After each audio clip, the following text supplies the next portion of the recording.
नमस्कार साथियों, GK GS गुरु में आप सभी का वेलकम है। जैसा कि आपको पता है कि भारत में होने वाले प्रत्येक एग्जाम के लिए, ऑल कॉम्पिटिटिव एग्जाम के लिए प्यारे साथियों, यहाँ पे आपको 100% श्योर एंड सिलेक्टेड क्वेश्चंस दिए जाते हैं जो प्रत्येक एग्जाम में पूछे जाते हैं। तो आज भी हम लोग लेके आ चुके हैं जनरल साइंस का प्यारे साथियों ऐसे सिलेक्टेड क्वेश्चंस जो प्रत्येक exam, railway, group D, NTPC, SSC, BCC, यानी जितने भी प्रकार के कॉम्पिटिटिव एग्जाम जिसमें जनरल साइंस के सवाल पूछे जाते हैं सभी में निश्चित रूप से पूछे जाएंगे। चैनल पर नए हैं तो लाइक और सब्सक्राइब कर लीजिएगा, फटाफट से अपने भाई बहन दोस्त के पास भी शेयर कर लीजिएगा। स्टार्ट करते हैं आज की क्लास को। कार्य का मात्रक बताइए। फटाफट से आपको क्या करना है तो आंसर बताना है प्यारे साथियों। तो कार्य का मात्रक जरा बताइएगा। क्या जूल होता है, न्यूटन होता है, वाट होता है, डाइन होता है? आपको पता होगा यहाँ पे कार्य। जी हाँ दोस्तों, कार्य वर्क का मात्रक क्या होता है तो जूल होता है। क्या होता है प्यारे साथियों? जूल, जो कि आपके ऑप्शन नंबर ए में नजर आ रहा है। ऑप्शन नंबर ए जो होगा प्यारे साथियों बिल्कुल राइट आंसर होगा। प्रकाश वर्ष किसकी इकाई है जरा ये बताइएगा। जी हाँ दोस्तों, प्रकाश वर्ष किसकी इकाई है जरा बताने का प्रयास कीजिएगा। कुछ शोर भी आपको सुनाई दे रही होगी, शायद थोड़ी देर में बंद हो जाएगी। तो प्रकाश वर्ष जो है किसकी इकाई है? दूरी की है, समय की है, प्रकाश की है या धारा की है? प्रकाश वर्ष याद रखिएगा। प्रकाश वर्ष प्यारे साथियों याद रखिएगा। प्रकाश वर्ष जो होता है ये किसकी इकाई मानी जाती है तो ये दूरी की इकाई मानी जाती है। किसकी इकाई मानी जाती है प्यारे साथियों? दूरी की, जो कि आपके ऑप्शन नंबर ए में नजर आ रहा है। जी हाँ दोस्तों, डिस्टेंस। डिस्टेंस की क्या मानी जाती है यहाँ पे? प्रकाश वर्ष इकाई मानी जाती है, जो कि आपके ऑप्शन नंबर ए में नजर आ रही है। बल की एसआई यूनिट क्या है? जी हाँ दोस्तों, बल यानी फोर्स के बारे में बात किया जा रहा है। इसका आपको क्या बताना है? एसआई मात्रक बताना है। क्या बताना है प्यारे साथियों? एसआई मात्रक बताना है। किसका? बल का। तो बताइएगा जरा, एसआई यूनिट क्या होता है? केल्विन होता है? जी हाँ दोस्तों, क्या केल्विन होता है, न्यूटन होता है, या पास्कल होता है, या वोल्ट होता है? तो यहाँ पे आप याद रखिएगा न्यूटन। न्यूटन बाबा ने बल का एसआई मात्रक क्या होता है? न्यूटन होता है, याद रखिएगा। क्योंकि बल का जो फॉर्मूला दिया था याद रखिएगा ये न्यूटन ने दिया था, इसलिए इसी के नाम पर ये एसआई मात्रक रखा गया है, न्यूटन, याद रखिएगा। Option number B is the right answer. And next questions on your screen, please write answer. तो 4 नंबर क्वेश्चन से प्यारे साथियों, एक खगोलीय इकाई संबंधित है। एक खगोलीय इकाई जो होता है ये संबंधित किससे होता है? सूर्य एवं पृथ्वी के बीच की दूरी से होता है। आंसर पर तो आप बिल्कुल भी ना जाए। और चंद्रमा और पृथ्वी के बीच की दूरी का होता है, या सूर्य और चंद्रमा के बीच की दूरी का होता है? उपयुक्त में से कोई नहीं। तो याद रखने का प्रयास कीजिएगा, सूर्य और पृथ्वी के बीच, जी हाँ दोस्तों, सूर्य और पृथ्वी के जो बीच की दूरी होती है प्यारे साथियों, उसको हम लोग एक खगोलीय इकाई कहते हैं। तो ऑप्शन नंबर यहाँ पे ए जो होगा इस प्रश्न का राइट आंसर होगा। चलिए, पास्कल इकाई है, सॉरी पार्सेक, पार्सेक इकाई है। यहाँ पे आपसे क्या पूछा गया है? पार्सेक के बारे में पूछा गया है। जी हाँ दोस्तों, पार्सेक के बारे में पूछा गया है कि इसकी इकाई क्या है। क्या दूरी की इकाई है, समय की इकाई है, प्रकाश की चमक की इकाई है, चुंबकीय बल की इकाई है? तो याद रखने का प्रयास कीजिएगा, पार्सेक जो होता है ये दूरी की इकाई होती है। किसकी इकाई होती है? दूरी की इकाई जो होती है वो पार्सेक होती है। 6 नंबर है कि ल्यूमेन किसका मात्रक है? प्यारे साथियों, ल्यूमेन, ल्यूमेन जो है ये किसका मात्रक है जरा बताइएगा। ल्यूमेन किसका मात्रक है? तो ज्योति तीव्रता का है, ज्योति फ्लक्स का है, उपयुक्त दोनों या उपयुक्त में से कोई नहीं। तो ये जो मात्रक है ज्योति फ्लक्स का है। किसका है प्यारे साथियों? ज्योति फ्लक्स का। ल्यूमेन किसका मात्रक है? ज्योति फ्लक्स, जो कि आपके ऑप्शन नंबर डी में नजर आ रहे हैं। पास्कल इकाई है। पास्कल जो होता है ये किसकी इकाई होती है? आर्द्रता की, दाब की, वर्षा की, तापमान की। पास्कल जो होते हैं प्यारे साथियों ये किसकी होती है? दाब की इकाई होती है। किसकी होते हैं? दाब की, याद रखिएगा, जिसको हम लोग पी से डिनोट करते हैं। जी हाँ दोस्तों, पी से डिनोट करते हैं दाब को, प्रेशर्स को। तो ऑप्शन नंबर बी जो होगा इस प्रश्न का राइट आंसर होगा। पार्सेक सॉरी पास्कल किसकी इकाई है? तो यहाँ पे दाब की, याद रखिएगा। जिसको ज्यादा फास्ट लग रहा है आप लोग स्लो करके देख सकते हैं, सारी सुविधा आपकी यूट्यूब पर उपलब्ध है। जिसको ज्यादा स्लो लग रहा है वो फास्ट कर ले, जिसको फास्ट लग रहा है वो स्लो भी कर सकता है। तो कैंडेला मात्रक है। कैंडेला जो होता है आपको पता होगा, बचपन से 10th लेवल से ऐसे क्वेश्चंस पढ़ाए जाते हैं। ज्योति तीव्रता की मात्रक होती है। किसकी मात्रक होती है? कैंडेला ज्योति तीव्रता की मात्रक होती है। फिजिक्स में काफी बार पढ़ा होगा आपने। तो ऑप्शन नंबर यहाँ पे डी को राइट मान। तो प्यारे साथियों, अगला सवाल आपसे पूछा जा रहा है 9 नंबर क्वेश्चन की, ऊर्जा की एसआई इकाई क्या है? ऊर्जा की याद रखिएगा, एनर्जी की जब भी आपसे बात किया जाएगा, एनर्जी की एसआई यूनिट जब आपसे पूछा जाएगा तो जूल होता है। क्या होता है? जूल, याद रखिएगा। ये ऊर्जा का एसआई यूनिट होता है, जो कि आपके ऑप्शन नंबर यहाँ पे ए में नजर आ रहे हैं। नेक्स्ट क्वेश्चन है, विद्युत मात्रा की इकाई जरा बताइएगा। विद्युत मात्रा की इकाई जरा बताइए। जी हाँ, इलेक्ट्रिसिटी की मात्रा की इकाई क्या होती है जरा बताने का प्रयास कीजिएगा। तो यहाँ पे याद रखिएगा, हम लोग एम्पियर में मापते हैं। किस में मापते हैं? एम्पियर में। प्रतिरोध को किस में मापते हैं? तो ओम में मापते हैं। प्रतिरोध, जी हाँ दोस्तों, प्रतिरोध के बारे में आप लोगों ने पढ़ा होगा। प्रतिरोध को किस में मापते हैं, तो उसको हम लोग ओम में मापते हैं, जो कि ऑप्शन नंबर बी में दिया गया है। तो एम्पियर में हम लोग विद्युत मात्रा की इकाई को मापते हैं, जरा याद रखिएगा। नेक्स्ट क्वेश्चन है कि एसआई पत्ती में लेंस की शक्ति की इकाई क्या है। एसआई पत्ती में प्यारे साथियों लेंस की शक्ति, जी हाँ दोस्तों, पावर ऑफ लेंस, इसको क्या बोलते हैं, पावर ऑफ लेंस। तो लेंस की शक्ति की इकाई क्या होती है, याद रखिएगा डायोप्टर होती है। क्या होती है प्यारे साथियों, डायोप्टर होती है। नेक्स्ट क्वेश्चन है कि ध्वनि की तीव्रता मापने की इकाई जरा बताइएगा। ध्वनि की तीव्रता मापने की इकाई जरा बताइएगा, क्या कैंडेला है, एम्पियर है, समुद्री मील है या डेसिबल है। तो हम लोग यहाँ पे ध्वनि की तीव्रता को डेसिबल में मापते हैं, याद रखिएगा ऑप्शन नंबर डी। प्रत्येक एग्जाम एनटीपीसी रेलवे, ज्यादातर रेलवे में ऐसे पूछे जाते हैं। ग्रुप डी इसी के अंतर्गत आता है, याद रखिएगा ग्रुप डी। साथ ही साथ प्यारे साथियों एसएससी, यहाँ पे बीएसएससी में भी ऐसे पूछे जाते हैं। साथ ही साथ एएलपी का जो अभी आया है हाल ही फिलहाल में, उसमें भी ऐसे सवाल पूछे जाते हैं और काफी सारे क्वेश्चन पूछे जाते हैं। हम कह सकते हैं कि जनरल, प्यारे साथियों जनरल यहाँ पे साइंस से, जनरल साइंस से जितने भी यहाँ पे आपके कॉम्पिटिटिव एग्जाम होते हैं, कॉम्पिटिटिव एग्जाम जितने भी होते हैं प्यारे साथियों, सभी में ऐसे क्वेश्चन पूछे जाते हैं। निम्नलिखित में से तापमान का एसआई इकाई जरा बताइएगा। तापमान का एसआई इकाई क्या होता है, तो केल्विन। केल्विन में हम लोग क्या मापते हैं, यहाँ पे तापमान की एसआई इकाई मापते हैं। अदिश राशि जरा बताइए, अदिश राशि कौन सी है, तो अदिश राशि जो होता है ये ऊर्जा होता है, एनर्जी। एनर्जी जो होता है प्यारे साथियों ये क्या होता है, तो अदिश राशि होता है, जो कि आपके ऑप्शन नंबर ए में नजर आ रहे हैं। निम्नलिखित में से कौन सी एक सदिश राशि है, जरा बताने का प्रयास कीजिएगा। सभी का आंसर कमेंट बॉक्स में आना चाहिए। जितना फास्ट में हम यहाँ पे क्वेश्चंस को करा रहे हैं, यूट्यूब पे कहीं आपको देखने को नहीं मिलेगा।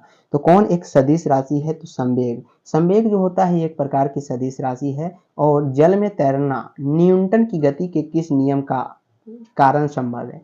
जल में अगर आप तैर रहे हैं प्यारे साथियों, तो एक फोर्स पीछे की तरफ भी लगाना पड़ता है। ये क्या है, तृतीय नियम है प्यारे साथियों। ये क्या है, तो तृतीय नियम है। जब आप आगे बढ़ रहे हैं तो एक फोर्स आपको पीछे लगाना होगा, जिस कारण से इसी फोर्स के कारण आप आगे की ओर बढ़ेंगे। तो ये तृतीय नियम के कारण ऐसा होता है।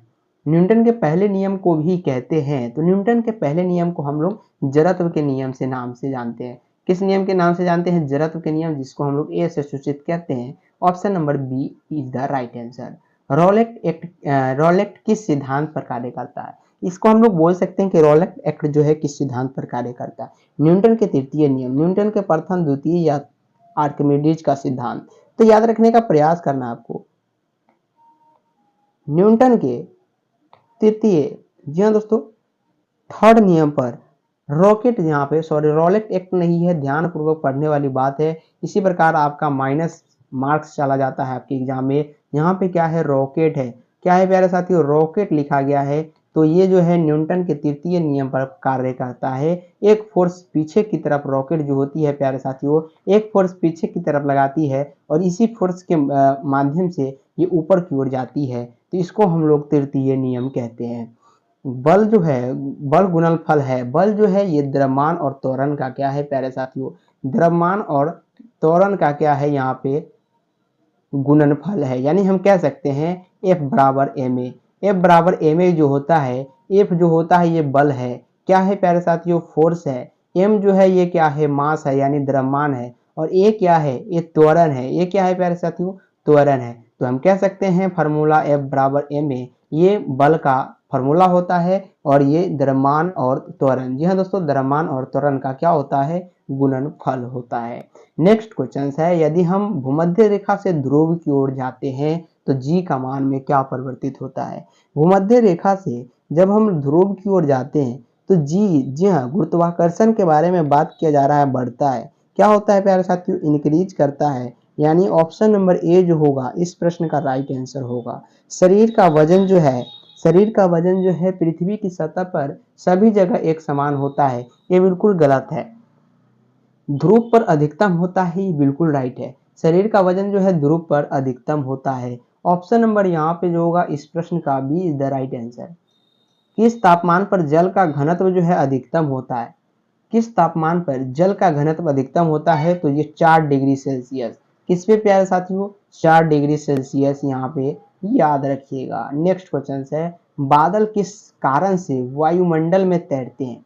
बादल जो होते हैं वो किस कारण से वायुमंडल में तैरता है? निम्न दाब, निम्न घनत्व, निम्न शांतता या निम्न तापमान। तो निम्न घनत्व के कारण जो है प्यारे साथियों बादल जो है ये वायुमंडल में तैरते हैं, जो कि ऑप्शन नंबर बी में नजर आ रहे हैं। प्रेशर, कुकर में खाना कम समय में पकता है क्योंकि क्योंकि अधिक दाब के कारण उबलते पानी का ताप जो होता है वो बढ़ जाता है, इसलिए ऐसा होता है। यानी ऑप्शन नंबर सी जो होगा राइट आंसर होगा। सूर्य की ऊर्जा उत्पन्न होती है। सूर्य की ऊर्जा जो होती है वो कैसे उत्पन्न होती है? आयनन द्वारा, नाभिकीय संलयन द्वारा, नाभिकीय विखंडन या ऑक्सीजन के द्वारा। तो सूर्य की ऊर्जा उत्पन्न जो होती है नाभिकीय संलयन के द्वारा होती है। किसके द्वारा होती है प्यारे विद्यार्थियों? नाभिकीय संलयन। डायनोमो परिवर्तित करता है। डायनोमो जो होता है क्या वो उच्च वोल्टेज को निम्न वोल्टेज में परिवर्तित करता है? गलत बात है। यांत्रिक ऊर्जा को विद्युत ऊर्जा में बिल्कुल परिवर्तित करने का कार्य करता है कौन? डायनोमो। यानी option number B is the right answer. 27 number question आपसे पूछे जा रहे हैं कि निम्नलिखित में से किसमें गतिज ऊर्जा नहीं है? गतिज ऊर्जा नहीं है जरा बताइएगा, किसमें गतिज ऊर्जा नहीं है? चली हुई गोली, इसमें क्या गतिज ऊर्जा है? गलत। चलता हथौड़ा, बहता हुआ पानी, खींचा हुआ धनुष। तो इसमें जो है इसमें गतिज ऊर्जा है, इसमें भी है, इसमें भी है। लेकिन खींचा हुआ धनुष में प्यारे साथियों एक बल से पीछे की तरफ खींचा गया है, बल्कि उसमें अभी गतिज ऊर्जा नहीं दिया गया है। जब धनुष को छोड़ेगा प्यारे साथियों, खींचा हुआ धनुष जब छोड़ेगा तब उसमें एक गतिज ऊर्जा उत्पन्न होगी और आगे की ओर उसका तीर बढ़ेगा। यानी चलती हुई गोली में एक प्रकार की गतिज ऊर्जा है क्योंकि चल पड़ी है। चलता हथौड़ा चल पड़ी है, इसमें भी गतिज ऊर्जा है। और बहता हुआ पानी भी बह चुकी है, इसलिए भी इसमें गतिज ऊर्जा है। बट खींचा हुआ धनुष अभी भी हाथ में ही है, अभी छुड़ा नहीं गया है, इसलिए ये एक प्रकार की गतिज ऊर्जा नहीं हो सकती। वॉशिंग मशीन का कार्य सिद्धांत है। वॉशिंग मशीन जो होते हैं प्यारे साथियों, वॉशिंग मशीन इनका कार्य सिद्धांत जरा बताने का प्रयास कीजिएगा। तो वॉशिंग मशीन जो होता है अपकेंद्रण पर कार्य करता है। अपकेंद्रण कहने का मतलब होता है प्यारे साथियों चारों तरफ का यहाँ पे पानी जो होते हैं इसके इस सेंटर से जुड़े होते हैं, जो कि केंद्र वाले भाग होते हैं। तो केंद्र के भाग में ही जितने भी क्लॉथ इसमें होते हैं सभी को घुमाने का प्रयास करता है, इसलिए इसको अपकेंद्रण कहते हैं। ऑप्शन नंबर यहाँ पे सी राइट होगा। लैंप की बत्ती में तेल किसके कारण ऊपर उठता है? लैंप की बत्ती के बारे में आपसे बात किया जा रहा है कि तेल जो होते हैं किसके कारण से ऊपर की ओर उठता है? तो कोशिकीय घटना के कारण ऐसा उठता है। अंतरिक्ष यात्री अंतरिक्ष में सीधा खड़े नहीं रह सकते क्योंकि गुरुत्व नहीं होता। गुरुत्व मतलब गुरुत्वाकर्षण, गुरुत्वाकर्षण वहां पे अंतरिक्ष में नहीं होता, इसलिए वो सीधा कभी भी खड़ा नहीं हो सकता। वो ऐसा प्रतीत होता है कि गुब्बारे की तरह इधर से इधर हो रहे हैं, यानी गुरुत्वाकर्षण वहां पे नहीं है। यानी ऑप्शन नंबर ए जो होगा राइट आंसर होगा। चलिए श्यानता की इकाई जरा बताइएगा। श्यानता का इकाई पॉइज होता है। क्या होता है? पॉइज। पॉइज जो होते हैं ये श्यानता की इकाई होते हैं। उत्प्लवकता से संबंधित वैज्ञानिक है तो ये आर्किमिडीज है। जी हाँ, उत्प्लवकता से संबंधित वैज्ञानिक आर्किमिडीज है, जो कि आपके ऑप्शन नंबर ए में है। पानी में लोहे की सुई डूब जाती है।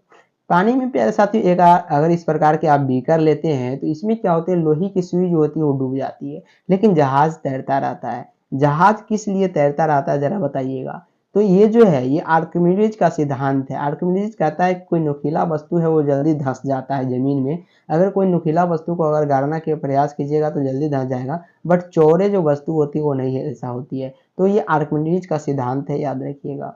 गुरुत्वाकर्षण के सार्वभौमिक नियम का प्रतिपादन किसने किया? सार्वभौमिक कहने का मतलब है कि गुरुत्वाकर्षण के सभी नियम किसने के दिए? तो न्यूटन बाबा ने दिए थे। किसने दिए थे? न्यूटन ने। ऑप्शन नंबर ए राइट होगा। जब दूध को प्रबल ढंग से माथा जाता है तो उसमें से क्रीम किस कारण से अलग हो जाता है? ये भी अपकेंद्रीय बल के कारण होता है। किस लिए होता है प्यारे साथियों? अपकेंद्रीय बल, जो कि आपके ऑप्शन नंबर ए में नजर आ रहे हैं। कपूर के छोटे छोटे टुकड़े जल की सतह पर क्यों तैरते हैं? तो ये पृष्ठ तनाव के कारण तैरते हैं। किसके कारण तैरते हैं? पृष्ठ तनाव। किसी वस्तु का प्रतिबिंब मनुष्य की आंख में कहाँ बनता है? किसी वस्तु का प्रतिबिंब जो होते हैं प्यारे साथियों मनुष्य की जब आंख पर जाती है तो कहाँ पे बनता है? ये जो इसकी मोटी परत होती है, याद रखिएगा, इसके पीछे रेटिना लगा रहता है। रेटिना पर जो होते हैं वो वस्तु का प्रतिबिंब बनता है, यानी ऑप्शन नंबर डी राइट होगा। इंद्रधनुष किस कारण से बनता है? इंद्रधनुष जो है अपवर्तन और परावर्तन के कारण से बनता है। किस कारण से बनता है? अपवर्तन और परावर्तन। इंद्रधनुष में किस रंग का विक्षेपण अधिक होता है? विक्षेपण जो है इंद्रधनुष में किस रंग का सबसे ज्यादा होता है? तो याद रखिएगा इंद्रधनुष में सबसे ज्यादा जो विक्षेपण होता है वो बैंगनी का होता है, और तरंगदैर्घ्य सबसे ज्यादा अगर आपसे पूछा जाएगा तो वो किसका होता है? रेड का होता है। सबसे कम पूछा जाएगा तो ये बैंगनी का होता है, इसलिए ये विक्षेपित अधिक होते हैं। तो ऑप्शन नंबर ए को याद रखिएगा। सूर्य द्वारा उत्सर्जित प्रकाश का रंग कैसा होता है? तो ये सफेद होता है। सूर्य जो प्रकाश उत्सर्जित करता है वो कैसी होती है प्यारे साथियों? व्हाइट होती है। कैसी होती है? व्हाइट होती है। याद रखने का प्रयास कीजिएगा, काफी इंपॉर्टेंट क्वेश्चन आपको कराया जा रहा है। प्रकाश का रंग जो है निर्धारित होता है किसके? आयाम से, सॉरी यहाँ पे किससे? तरंगदैर्घ्य से। तरंगदैर्घ्य से रंग निर्धारित किया जाता है। जब प्रकाश किरण एक माध्यम से दूसरे माध्यम में जाती है तो क्या होती है? आवृत्ति समान बनी रहती है। आवृत्ति में कोई चेंजेस नहीं आती है, याद रखिएगा। Option number B is the right answer. किसके कारण आकाश जो है नीला दिखाई पड़ता है? तो वो प्रकीर्णन, प्रकीर्णन के कारण जो है आकाश जो है नीला दिखाई देता है। कौन सा? विषाणु जनित रोग है। चेचक जो होते हैं ये विषाणु जनित रोग है, वायरस जनित रोग है, और ये काफी मात्रा में फैल भी सकते हैं, याद रखिएगा। Option number B.